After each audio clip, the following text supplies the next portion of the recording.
Battle of Britain. دوسری جنگ عظیم کے دوران برطانیہ اور فرانس کے اتحادی فوجی جرمنی کے شدید حملوں کے باعث محاصرے میں آ گئے۔ جنوری 1940 میں فرانس نے جرمنی کے ساتھ جنگ بندی کا معاہدہ کر لیا، جو جرمنی کے خلاف برطانیہ اکیلا رہ گیا۔ اس دوران اٹلی جرمنی کی حمایت میں جنگ میں شامل ہو گیا، جس کے باعث جرمنیوں کے حوصلے بلند ہو گئے۔ جون 1940 میں جرمن کے صدر ہٹلر نے برطانیہ پر حملے کا منصوبہ بنا لیا۔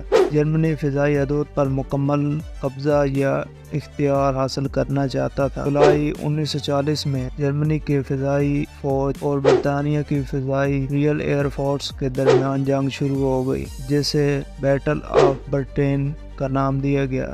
جرمن فضائیہ نے برطانیہ کے شہریوں پر شدید بمباری کی، لیکن مئی 1941 میں رائل ایئر فورس کے سبقت لے جانے پر ہٹلر نے برطانیہ پر بمباری روک دی۔